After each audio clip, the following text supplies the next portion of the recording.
Yeah, well, let's start with like an easy question, but I love to read books. I know you do too. So like what book are you reading right now, or what's the latest book you've read?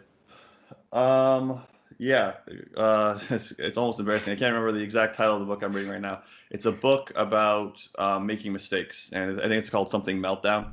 And so, yeah, it's basically about like catastrophic errors. It investigates like nuclear systems, like nuclear reactors. The main causes for disaster, and the way that the book is framing it is kind of tight coupling, which is like a really tight feedback mechanism, kind of like social media. So you Hmm. make a mistake, and then everybody finds out about it, and it's very difficult to correct the mistake. And then chaotic systems where and like if you mess with an input over here, or if something small or seemingly trivial breaks kind of way over here, then you can get this like really unpredictable result way over here. And so that's the book I'm reading right now. Again, I can't remember what it's called, but it's about disasters. But that's the theme of the book. And then Mm. That sounds the book interesting. that I read, yeah, the book I read before this was kind of like almost opposite to this one. I think it's Jocko Willink's Discipline Equals Freedom, Discipline Hmm. Equals Freedom book. So yeah, so that's those are the two like that I've kind of read recently. So Nice, nice. I guess this ties down closely with your, I guess one of your strengths that you've talked about in the doc that you filled out, right? You mentioned how discipline is probably one of your biggest strengths. But so I was kind of curious, how do you define or how do you see what is discipline for you? Like, how do you define it? mostly it's just about for me, discipline is just doing what you need to do when you need to do it. Hmm. So Sounds simple, but yeah, I mean it is simple. So that's like that's the thing about it is that but it's opposed to I think motivation, which is what most people talk about. So motivation is to me doing what you want when you want to do it, or trying to manipulate yourself into wanting to do it. hmm. And I don't put much like weight into that. So that would be the difference. Is that that seems really wishy-washy. Like you do it when you want to do it, or you try to make yourself think you want to do it, or whatever. And so Hmm. that's yeah, that's the that's why I think that discipline is kind of like my edge, and that's how I think about it. It's just making yourself do shit you don't want to do. I don't want to Hmm. do most things, Like most of the time, I'm just like I had a coaching session this morning at 6 a.m. So I started my morning at like I don't know 5:30 or something. If you let me sleep, I won't wake up till like 9:30. Like if you take the alarm out of the room, Wow. and you Yeah. just like yeah, I mean you just say like get up when you want to get up. It'll be Hmm. like 9:15, 9:30 before I open my eyes, but like I have a coaching session at 6 a.m. So I'm awake at 5:30. Hmm. So basically, you figure out a thing that you need to do in order to wake up, or I guess I was gonna say or something else, but I don't think there's another option other than because like how would you? So you're saying your discipline is that something that comes naturally to you? Is that something that's always been the case even when you were younger? Yeah, I think so.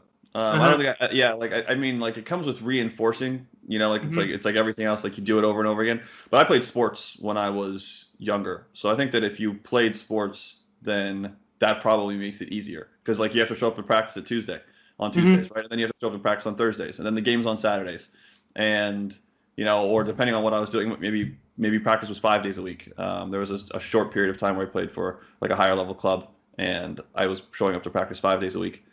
And when I played for schools like that, I would show up 5 days a week as well. So, Hmm. Hmm. like if you're doing it every day, like that's just like what it is. So Yeah, like there's right, no right, I don't right. know, like it's not like you didn't show up to practice. Like why wouldn't you show up to practice? You were at school today. Like why would So, um, I think maybe sports Hmm. helps. But yeah, no, that's just the way. Yeah. Like honestly, it's I, just the way that I am. Like I I have mean, no problem making myself that do. when you put it that way, it's like for anyone who played sport before, it's just obvious. You have a practice, you show up, and Yeah, that's it. And then you have a game on the weekend, whatever. But then when you think about poker, it's like chaos, right? It's like you yeah, do whatever you want to do, whenever you want to do it, kind of thing. So, and that the problem is the want here, right? So you do it whenever you want to, and like just like you mentioned, basically, if you do it when you want to, you probably won't do it if you wait for that moment. yeah. I think that So as far as like what I think other poker players struggle with is that poker is like very open ended, Hmm. and because it's so open-ended and like they can do anything that they want, they allow themselves all of this flexibility. Like that's why they want to be a professional player. That's what's attractive about the career, or whatever, however you want to think about it. I don't know if it's a career, but however people think about it. That flexibility is what attracts them to it, and then they allow that flexibility to be too flexible. And so like they can, I'm going to play today because I want to. I'm going to play tomorrow. I don't want to play this. I don't want to study. Like, and the flexibility means if something breaks, like if my dad gets sick, my stepdad gets sick, I can go to California and see him if I need to. If my daughter gets sick and I don't have to work tomorrow, like I don't have to ask someone for permission. If my daughter's sick, that's just done. If she needs to go to the hospital, like I don't need to be like, hey, please don't fire me. I have to go to the hospital. Like I'm just gonna fucking take her to the hospital. It doesn't matter. So that's what the flexibility gives you, right? But other people take that flexibility to mean like I can work whenever I want. That's a really different thing. So, wow. Yeah. So I think people just don't understand what they have. So it's not. I don't think it's anything special about me. I think other people just don't get it. I think this because I feel like when you say this, it's just like I decide I set out a time to do something, or I decide I do it, and rationally I can rationalize my decision and just do it. But I feel like with other people, but just poker in general and the people I've talked with, worked with, it's not as simple as that. And there are, when you basically the emotional part is where it gets muddy, and this is where, but it sounds like you have the ability to disconnect the two, whereas other people don't. Yeah, maybe. That's accurate. Yeah, sure. So I guess it's also a great segue to the second strength you mentioned. You were talking about intellectual honesty. So what does that mean actually what is that? So like the easiest person to fool is yourself, right? Somebody else said that. And so I don't remember who it was, but it doesn't matter. So it's important. And I always keep that in mind. Like I remember that like I'm a very easy person to trick for me, and just try. That's more of like a struggle. Like that's more of an effort, but I'm pretty damn good at it at this point. And so if I'm wrong, it takes like for me to change my mind. Deep convictions loosely held is another thing someone else said. Like I have ideas about how things work in poker and in No Limit Hold'em, but if I get from a very reliable, like credible source that those ideas suck, then that's no problem. Like they're gone.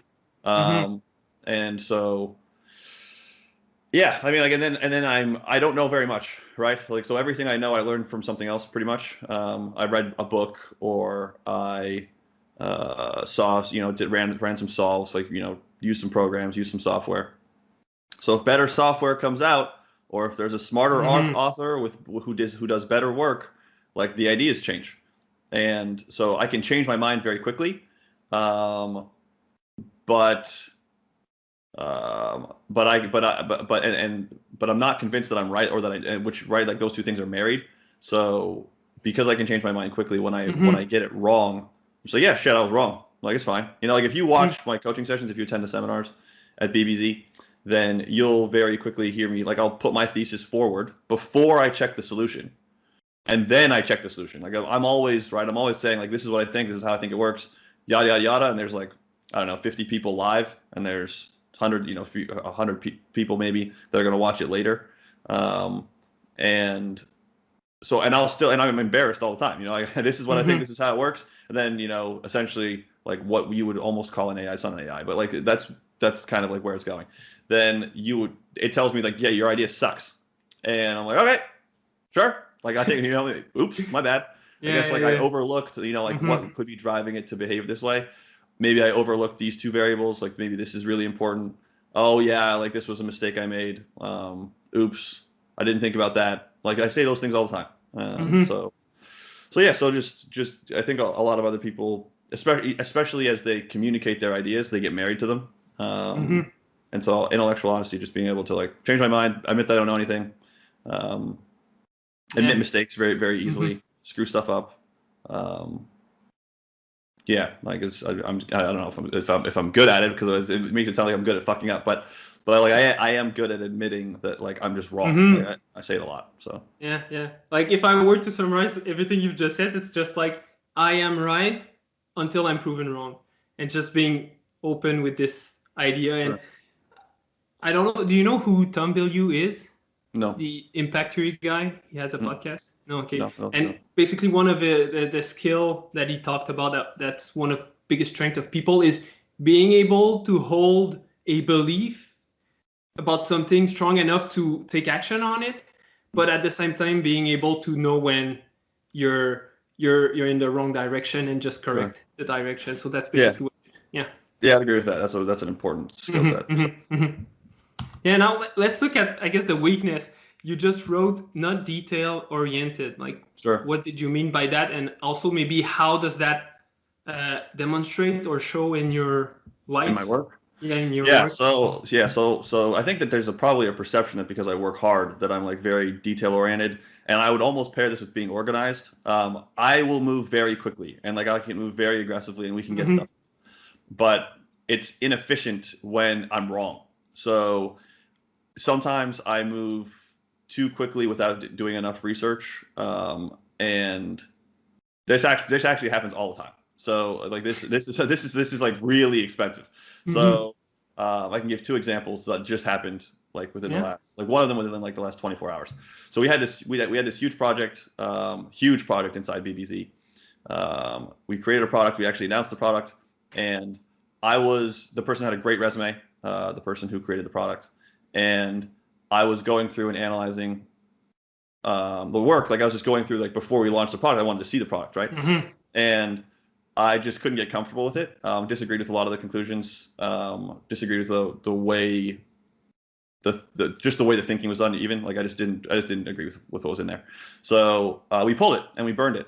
And my team is like we've been successful as an organization, and I pay my people very well. So like I have two guys who are like my left and right arm, who do everything for me, and they're amazing humans. But they make like 10K a month, and they definitely worked on this project for more than a month. It's like Hmm. there are those two guys. There's like the editors. There's like all the people who are actually like doing the infrastructure of the actual project itself. There's the guy who made the content who I paid because it was my decision to scrap it. He still did the work, so I paid him.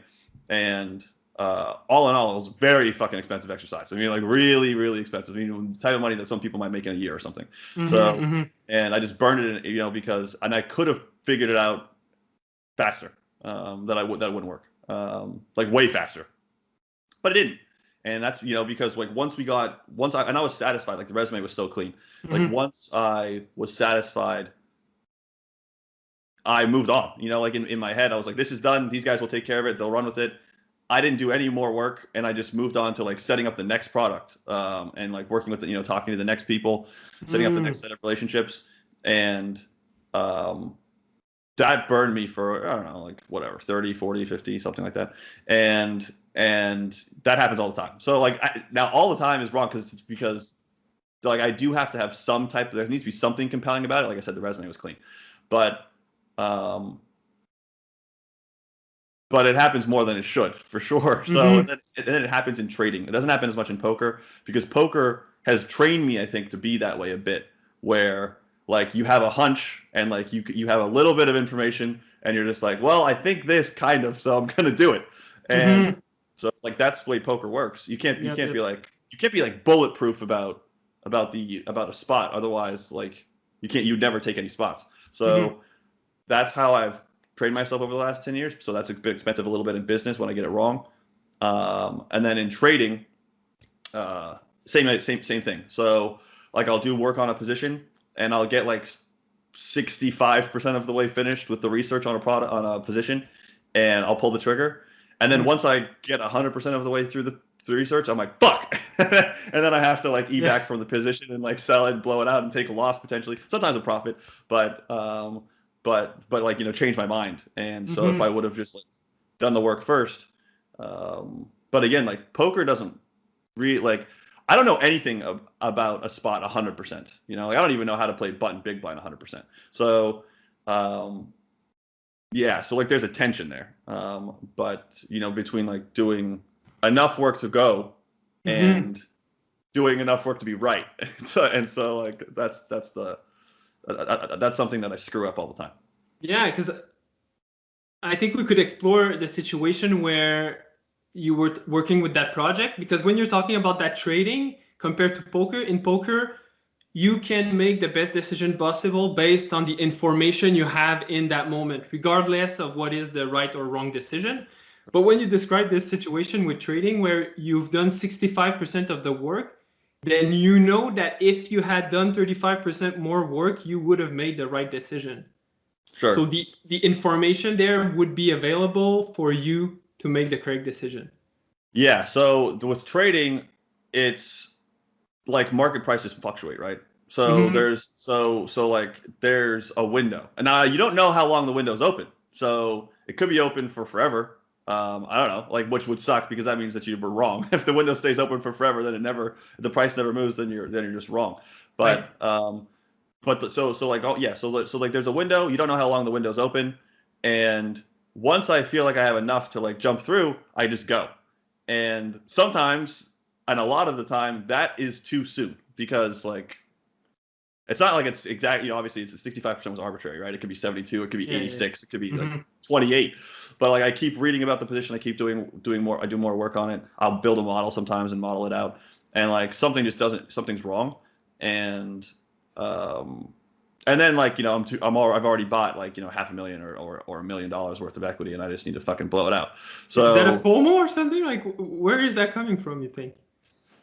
I think it comes from like it comes from, yeah, I mean, like you can say FOMO if you want. I mean, like they're like they're not very liquid, but like they're smaller positions, like the smaller businesses typically. I've been very successful, so which is like a part of why I probably am like more comfortable like making the aggressive move early.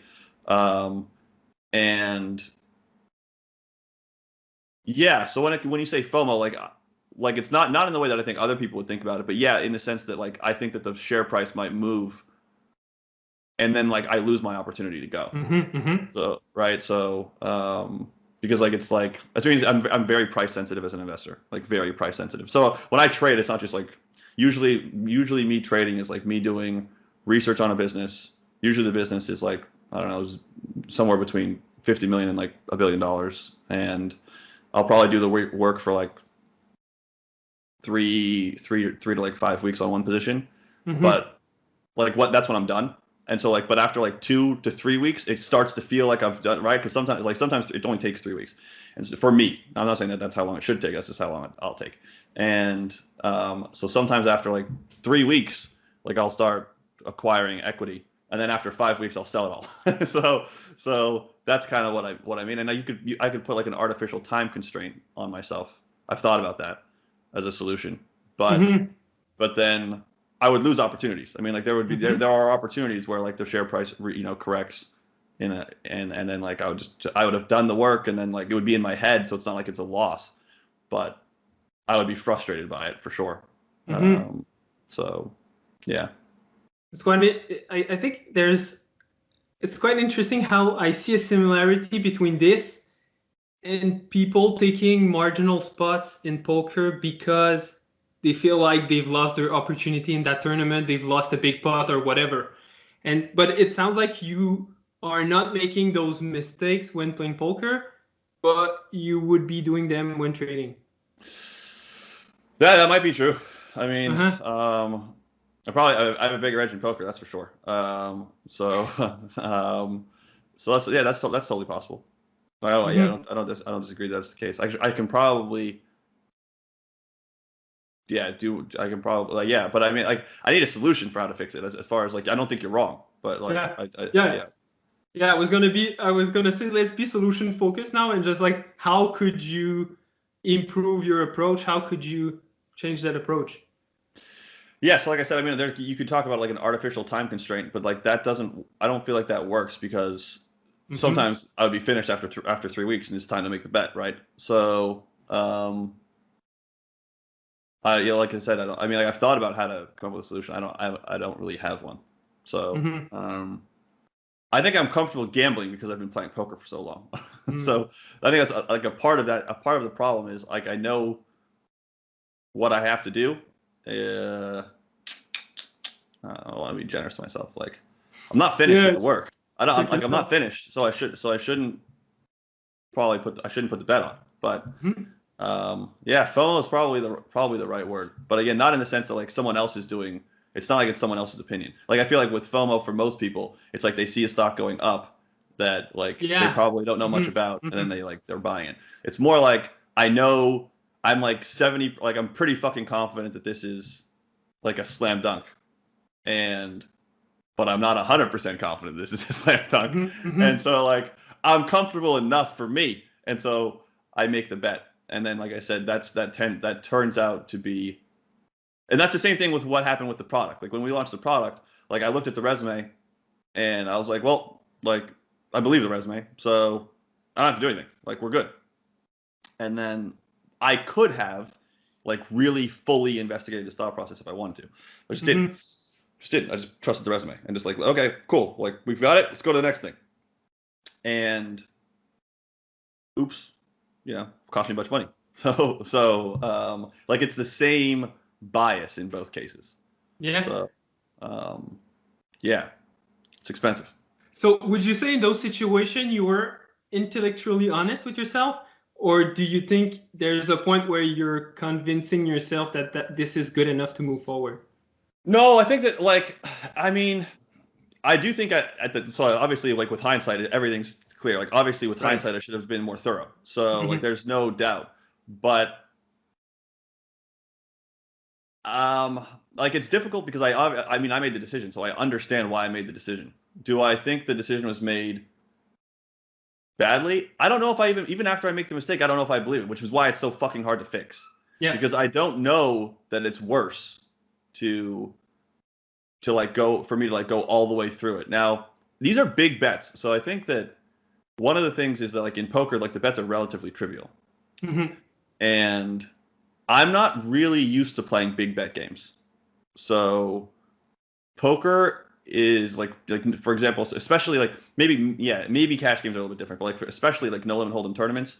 So for a no limit hold'em tournament, like you're gonna have, I don't know, 2,000 buy-ins minimum probably. Like if you like, you could be like, oh, I'm gonna have like 500 or something. Like you're going to go broke. So you're gonna have like a 2,000 buy-in bankroll or something like that. And like I stake like lots of people, and we have like ridiculous amounts of redundant liquidity in the staking organization.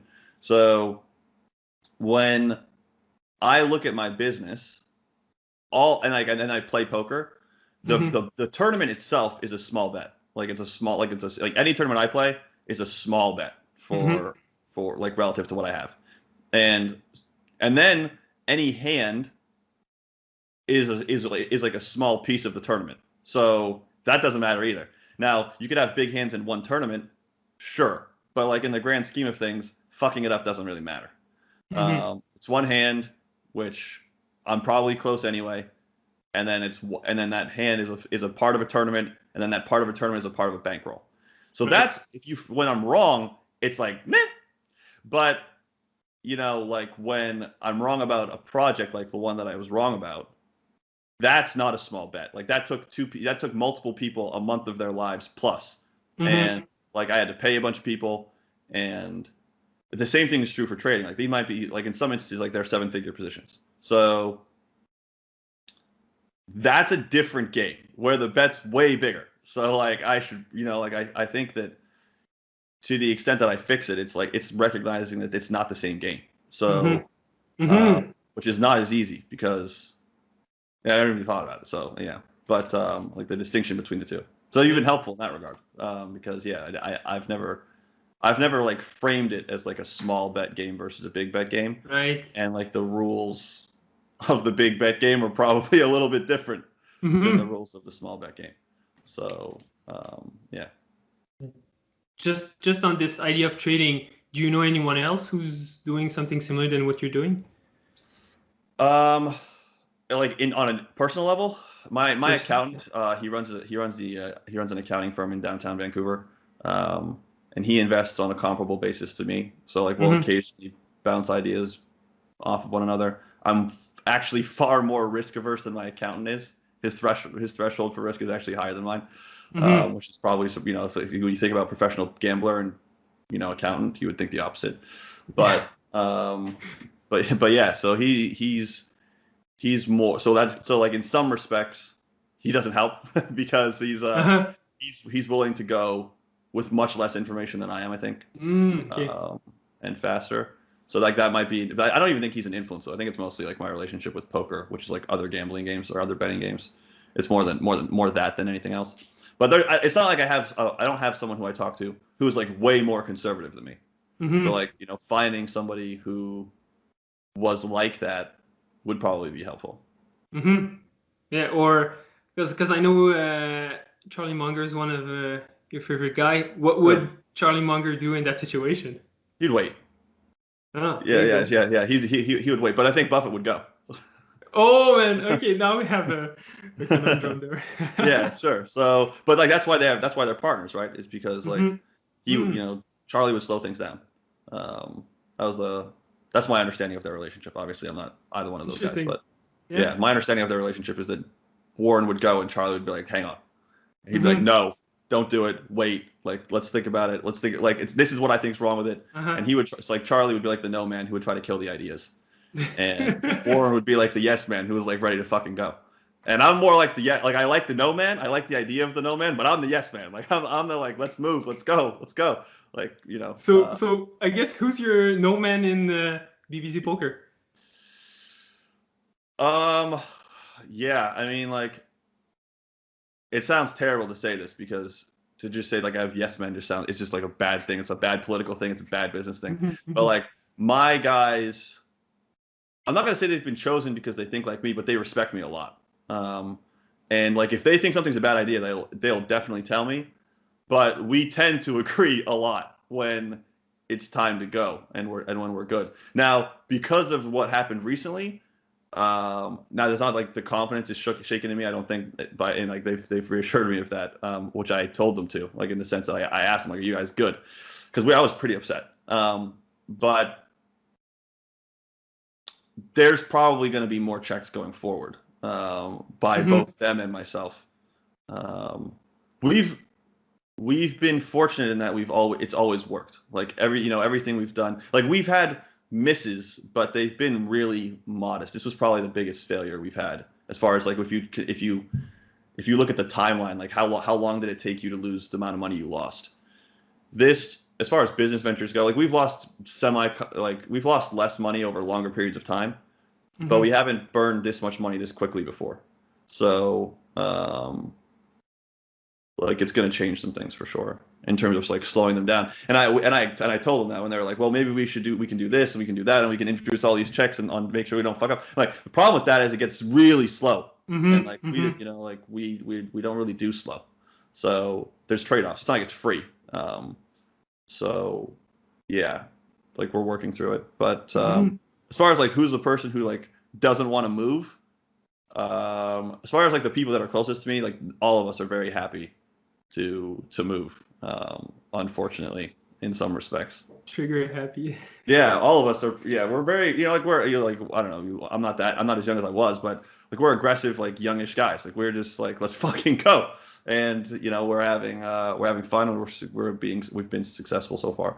So we move, but like yeah, sometimes we trip over ourselves and we move too fast. So you got like what, 2 partners in BBZ Poker? Yeah, I would say like, I mean, I have more than that. Like BBZ Poker, like it's kind of it's a complex organization with me at the center of it, and there are a lot of relationships, and like some of those relationships are still partnerships. But I have 2 people who are closest to me, John and Zach, who help make like most of the strategic decisions. Yargo is a big part of BBZ, and he's probably the next closest. Mac runs his own firm, but his firm is very deeply integrated into mine. Those 4 guys I talk to those guys every day, and nice. But all 4 of those guys are ready to go. So all 4 of those guys will like run through walls. Like, you know what I mean? Like they'll work till, you can call them on Saturdays or Sundays, or it's the fucking 11 o'clock at night or 3 o'clock in the morning for them or whatever. Like they will all just go through a straight, like they'll outwork me. Like they'll go through, like I said, they'll go through walls. But that person, and that's the personality trait I like. Like I don't want somebody who's not going to do those things. Like it's not a coincidence that all 4 of them are like that. But all four of them and me are like that. So we get when we're wrong, it's like it's real. Like you got Right. 5 guys who are going through a wall that they can't go through. So like it just hurts, and it's really painful. You lose a bunch of money, and yeah. So I've surrounded myself with people like that. I like people like that. So, but yeah, like I said, there's downsides. So when we get it wrong. Yeah, interesting. How about we move on maybe a bit more about coaching, more specific to coaching? Sure. How many, like not necessarily how many, but based on your coaching experience with the students and other coaches, what would you say are the main challenges you have with regards to coaching the students? So the main challenges I have coaching people? Sometimes I mean, especially so historically it was that I was brutal, but I fixed that. So that was easy to fix because it was expensive and I got my head hit like with a fucking pan by like one. In what way? Yeah. I was brutal. Like I mean, like, in the organization, like this was all built like with these. You know what I mean? Like blood, sweat, tears, hands, all of it. So like in the beginning, it was like I would stake people. I would coach them. I would coach them in group settings. Lots of it would be like their hand history based. Not all of it, but a lot of it. And like I might go through a guy who's like asking me to play higher and higher and higher and higher and higher, and he's stuck like 80 or 100 or 120,000 or something like that. And like at various points, like the fraction of my net worth that my staking organization represented was very large. So, maybe almost all of it at some points, etc. So, that's not a good recipe. So the guy, someone owes me a lot of money. He wants to play higher. I go through his hand history. He's playing like shit, in my opinion. That wasn't exactly. Now, in the coaching session's public because I'm coaching him in front of all of the other horses. Okay, that was stupid. And it took me a long time, actually, like way longer than it should have, to realize that was stupid. And I lost at least one. Like I lost one horse overtly, where he's like, "I quit because you're a fucking asshole." I lost one guy because of that, and I probably lost at least 4 or 5 others who just didn't tell me that that's why they quit. And then one of my coaches was just like, "Dude, you got to fucking stop this, man." And I was like, "Okay," because when I respected him a lot, so like when he said it, I was like, "Yeah, you're right." And then like I thought a lot about it, and I was like, "Yeah, this is a really bad idea." And I actually just stopped going through student hand histories in that format, like where it's public, altogether. So that was like one of the major hurdles. Today, like there's not like I can probably ask more questions. I can get more Socratic, which is kind of difficult because I have to think about how to do it when I'm coaching. But I do that. Like I do try to do it, but I could do better. I could be better at it. But that's more like an incremental improvement. Like there's nothing that I think about with my own coaching sessions where I'm like, that's terrible. Because if there was, I would fix it. Like what I used to do was terrible. Where I would just brutalize people publicly, just like it was terrible practice. Like, I don't know, I'm a human, I make mistakes. So that was one of them. But there's nothing like that stands out to me today, because if there was, like I said, I would just fucking fix it. I don't do anything like that at all. Okay. And even if I did do a coaching session with a student like who was terrible, who was asking to play higher, it would be less emotional. But that's not because I'm a better human. And it's not even, I don't think, because I know about it. It's because it's like the money is less like the staking organization has a fraction of who I am now, is like much smaller. But when it was when it was my entire net worth, and he was asking to play more, to like play higher and like potentially risk more money, and then he's just playing badly, and like I would just be like, what the fuck is wrong with you? Like I would get so pissed, and I'd be like, look at this line, like how do you what are you thinking about? And he's like, I don't know. And I'm like, well, what about this one? And he's like, I don't know. And I'm like, what about this? Like this, like this is the mathematically this doesn't make any sense. Like what are you doing? And yeah, so like that was bad. So that was the historically the biggest mistake. Yeah, like I said, today it's more incremental and probably like more of a focus on being Socratic, or like being more Socratic and asking better questions. When you were describing your previous approach, is that how you would talk to yourself when playing your own game? Yeah. Yeah, so I also used to do this, like, another thing that I used to do was like self-mutilation, basically, where in the beginning, when you don't know what to do, I think that's very helpful. Like, I don't know what to do, think about it a lot, beat yourself up, and like the pain helps you improve. But once you establish all of the habits for like how to get better, Mm-hmm. then you keep torturing yourself. It's not helpful anymore. It's Mm-hmm. just like, so I had a really big problem with that. David Yan actually helped me with that, probably like 6 years ago, something like that. He was living with me for a little bit, Mm-hmm. uh, and he was like, he was just like, he just pointed it out on like a number of different occasions where I was just like really torturing myself, and yeah, it was unnecessary. So it was too much. Mm-hmm. Don't do that much anymore. Uh-huh. Because I guess the purpose behind that question is you mentioned once in some interview, podcast, discussion, whatever, how it was difficult. It was more difficult to integrate high stakes player or highly successful player in the staking in the group. Is it still the case? Yeah, yeah, it's still the case. That's Yeah, as far as like why that's like my team doesn't even look like I'm not gonna say that if you're successful then we'll work with you, but like it's very difficult. Like the bar is so high because we've been abject failures at like bringing in those types of people. We've been very successful growers, but like it's obviously it's our fault, and trying to figure out how it's our fault is difficult. It's easy to say it's their fault and like talk about um, how they bring like how it's difficult to like. So we have like much more control. It's a much more like flexible relationship when we grow someone. So Mm-hmm. if we grow someone from zero, then like when they start losing, it's easy for us to be like, okay, we have to take a few steps back and move them down.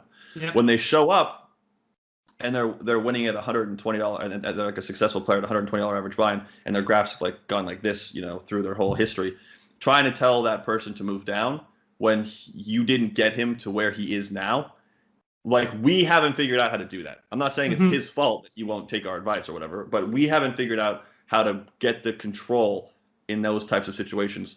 So because we don't have the control, we lose way more money than we should, because like the staking relationship just doesn't, like if you're a professional poker, like staking works best when the person who has the money, like the player, behaves as though he was a professional player playing with like a fixed sum of money, with a skill set that's good and growing and improving, right? Because Mm-hmm. that's how. So if you take my own career, or if you take Ben CB's career, if you take Phil Galfon's career, like one of the things all of us talk about is like we move up and then we move down. Like we move up and then we're losing and then we move down, and then you move up and you start winning and then you move back down again, and it's like an ebb and flow, and like it's like a graph that goes, it's choppy, but like Yep. hopefully it's going up, right? Mm-hmm. And Mm-hmm. when you stake someone and we grow them, like that's how it works, right? Like it's like that is exactly how it works, and they treat it right. Like that's the way the relationship works. And what we found is we haven't found a way to get that same type of response from people who start with like historic success, where they start with like a $120 ABI and they're up like $1.6 million, which these are real figures. Like we've worked with people like this. Moving those people down is like way fucking harder. Like Mm-hmm. way, like it's just yeah, like things start to go south, and it's like, okay, we've got to like risk manage, and like I'm not risk managing, like I'm not moving down. Like what are you talking about? Like I Mm-hmm. play, like this is who I am, and I'm just like, yeah, but like like maybe we should go through your game, and your game, like it's just like it's not as easy. Like the whole Yep. thing Yep. is way harder. So again, I'm not saying it's their fault. Like it sounds like I am saying that, but I'm trying. I mean, I am Yeah. saying No. that. I am Mm-hmm. saying that. But like we haven't figured out how to crack it. So that Mm-hmm. is the situation. But um, that doesn't mean it's not workable. It just hasn't been figured. We just haven't figured out how to work it on Mm-hmm. on our side. But Yeah. growing people way easier, because like from when they were fucking playing a $6 ABI, like this is how it works. You get to a Mm-hmm. $10 ABI, then it's an 8. You get to a $20 ABI, then it's 16. Then you get to and so like they've been experiencing it like the whole way up. So like when they're at $120 average buy-in, they're not like shocked by the fact that it gets cut back to like 90. Right. Right. So yeah, that's been our experience. And so like I said, we haven't figured out how to crack that yet, but Yeah. Well. we actually gave up. I mean, like it's not like we're actively trying to Mm-hmm. figure out how to crack it. We've just been like, for the most part, we've been like, we don't make money here. So let's do it a different way. But to be fair, what you're describing in that situation is the struggle of any coaches with an athlete that doesn't want to change his approach because he thinks he's too good. But like what I could tell you from my perspective, Sure. my perspective is there are solutions to those problems. So like I could see how you could map out an approach, a strategy that would benefit working with high stakes player, but also that would just benefit any relationship you have with any of your students. So like in my opinion, the reason why I brought up this thing is that when you said it, I was like I kind of knew already what was basically you're describing a resistance to change between for the athlete or the student, and you have the coach that thinks that he knows the truth, which might be the case, but until you change the beliefs in the students or athletes, you won't be able to make that work. So like when you said this, I was like I know what this is. Yeah, sure, like, I understand. Yeah, I can tell that you understand what you're talking about. Sure. So yeah, that was one of the big pieces. And when we first connected, I was like, yeah, I'd like to work with the players because this is what I know. I've been a poker player. My biggest strength in my game was my mental game. It wasn't my technical skills at the tables. Sure. But then when you said this, I was like, maybe there's even potential to do some, like basically enhancing the delivery of the coaching, just improving the quality of the coaching so that maybe the students even get more out of the coaching session. So that was just something that came to. Yeah, it's interesting. Yeah, so it sounds like I don't doubt that like other people have to deal with that problem, and if I could figure out how to deal with that problem better, I'd probably make more money. So I mean, it's probably a good thing to investigate. Our solution, like I said, was just to pull the plug because other people, if you're a coach at a high level sports team, that's your job. You have no choice, right? Like you get those players come into the team, you've drafted them, and you're fucking stuck with them. I can just cut you. so like I have a very fast solution, and my money's at risk, so like it's expensive learning process. So, but yeah, like I'm more than happy to investigate like how to break the nut, and like figure out how to get in some more money. Cool. Yeah, I see the time now. We barely have a minute left. We didn't talk about a few minutes. Yeah, we can go for it. We can go for a couple more minutes. I'll give you like 3 more minutes. I do have to go soon though. Yeah. I guess maybe we could go there, and maybe I could just tell you what I think the potential is. Sure. Just writing you something in chat or something. But I was really curious. You've had someone come up as I guess mental game coach, like at the time, and was it just a random? Like I'm just curious, like what kind of person? He wasn't as good as you. Okay, so you can tell this in like 45 minutes, like that. I could tell in 8 minutes, but yeah, doesn't take very long. So, what was it? One of those situations where you try to move too fast in a direction and it looked good and it ended up not being so good, or like what? Yeah, probably. It's probably. Now, what I'm good about is including trading. Like when I accumulate positions, I don't usually like put a million on in like the first fucking day. So like usually when I'm blowing a position out and changing my mind, it's like a few $100,000 or something. But the same thing is true here. Like the person gave they did a presentation for the organization, and we had never tried. Like it was the first time we tried it, and we were very disappointed. I don't want to disrespect the person, but like we were very disappointed. So we discontinued. Like we stopped. But it cost us an hour of like our community's time, which sucked. But like that was it. Now this, so as far as like what did I do to make sure that it didn't cost my community an hour this time? Well, I was like, you don't get my community, right? Like you and me are going to do this one-on-one, and we can have a conversation, and I'll see how it goes on the between the two of us, and then we can move from here potentially into something else. So. So like I'm not stupid. So like we did make an adjustment, right? But yeah, I should have done like what I'm doing with you now. I should have done this with that person. Right. Before. Okay. So you just threw him in the deep end and let's go. Well, he said like I'm right. Like I want to do a presentation for your organization, and I had never interacted with someone who does what you do before. So I just said sure. And instead, I could have said like, why don't you show me your presentation first? And let me vet it, and if it's good, then you can have access to the group. And instead, I was like, sure, you can have access to the group, sure. Like you're enterprising, you're reaching out to me, like I'm sure it's gonna be fine. And then he did the presentation. I was like, fuck, this was bad. So you know, like, but it's too late. And like I thought about pulling it in the middle of it, and I was like, that's how bad it was. And so, but I didn't do that. And yeah. And so like, you know, this time you're like, you know, hey, like I was skeptical, and I was like, well, you can talk to me, but there's no fucking way you can talk to my team. It did feel like this, yep. Yeah. But yeah, you know, like I'm impressed, to be honest. So yeah, you did a good job. Cool. Nice to know this. But yeah, I feel the same way in a sense that I wouldn't have seen myself do anything with anyone before talking to you. Like how I proceed, I like to build a relationship first or something like that. So even before we move on to something else, I'd like to meet again in a couple of days or weeks and just keep talking about what you see the potential here. Okay, awesome. Sounds good. I do have to run. I take my kid to preschool, but I appreciate it. It was a great 45 minutes, to be honest, and I had a really good time. So thank you very much. I appreciate it. I found it helpful. Awesome. Me too. All right, Bye-bye. speak soon. Yeah, thank you. Bye-bye.